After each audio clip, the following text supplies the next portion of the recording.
தேனி மாவட்டத்தின் ஒரு கிராமத்துல இருந்து இந்திய ராணுவத்தில் இணைந்து பயங்கரவாத எதிர்ப்பு நடவடிக்கையில பங்கேற்று கீர்த்தி சக்ரா போன்ற உயரிய வீர விருதை பெற்றுள்ள மீனாட்சி சுந்தரம் தமிழ்நாட்டிற்கும் இந்தியாவிற்கும் பெருமை சேர்த்த ராணுவ வீரர்களில் ஒருவரா இருக்கிறாரு. அவரை பற்றி பார்க்கலாம். தமிழ்நாட்டின் தேனி மாவட்டம் கம்பம் அருகே உள்ள காமையக கவுண்டன்பட்டியை சேர்ந்தவர் தான் மீனாட்சி சுந்தரம். இவரு இந்திய ராணுவத்துல பணியாற்றி வராரு.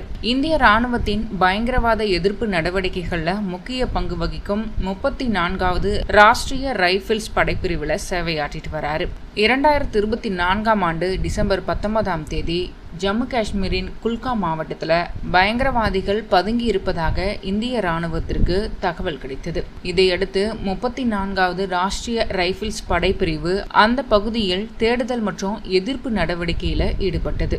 இந்த நடவடிக்கையின் போது ராணுவ வீரர்களுக்கும் பயங்கரவாதிகளுக்கும் இடையே துப்பாக்கி சண்டை நடைபெற்றது. இந்த மோதலின் போது மீனாட்சி சுந்தரம் காயமடைந்தார். பயங்கரவாதிகள் நடத்திய துப்பாக்கி சூட்டில் அவரது முகம் மற்றும் தோல் பகுதியில குண்டுகள் பாய்ந்தது. காயமடைந்த நிலையிலும் அவர் தனது நடவடிக்கையை தொடர்ந்தார். அவரின் இந்த பின்வாங்காத வீரம் அங்கிருந்த சூழலையே மாற்றியிருக்கிறது. காயமடைந்த மீனாட்சி சுந்தரம் பிறகு டெல்லி ராணுவ மருத்துவமனையில அனுமதிக்கப்பட்டிருக்காரு. அவருக்கு இதுவரைக்கும் 7 அறுவை சிகிச்சைகள் செய்யப்பட்டுள்ளதாம். மேலும் 3 அறுவை சிகிச்சைகள் செய்யப்பட வேண்டியுள்ளதாகவும் தெரிவிச்சிருக்காரு ஒரு பேட்டியில. பயங்கரவாத எதிர்ப்பு நடவடிக்கையின் போது வெளிப்படுத்திய வீரத்தையும் தியாக உணர்வையும் பாராட்டி இந்திய அரசு அவருக்கு கீர்த்தி சக்ரா விருதை வழங்கியிருக்கு. கீர்த்தி சக்ரா விருது அப்படிங்கிறது இந்தியாவின் வீரத்திற்கான 2வது உயரிய விருது. 2026ஆம் ஆண்டு இந்த விருதை பெற்ற 7 வீரர்கள்ல மீனாட்சி சுந்தரமும் ஒருவர்.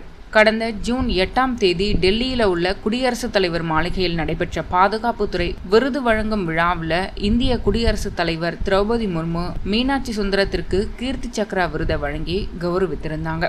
விருது பெற்ற பிறகு தனது சொந்த ஊரான காமையக கவுண்டன்பட்டிக்கு வந்த மீனாட்சி சுந்தரத்திற்கு கிராம மக்கள், முன்னாள் ராணுவ வீரர்கள், மாணவர்கள், நண்பர்கள் மற்றும் உறவினர்கள் சார்பில் சிறப்பான வரவேற்பு அளிக்கப்பட்டது.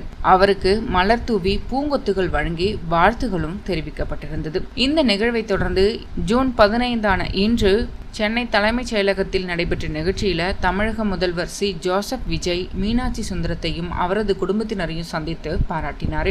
அவரது வீரதீர செயலை கௌரவிக்கும் வகையில தமிழக அரசின் சார்பில் 48 லட்சம் மதிப்பிலான நிதி உதவியும் வழங்கப்பட்டது. மேலும் அவருடைய குடும்பத்தினருடனும் அவருடைய குழந்தையுடனும் கலந்துரையாடி நலம் விசாரித்திருந்தாரு முதல்வர் விஜய்.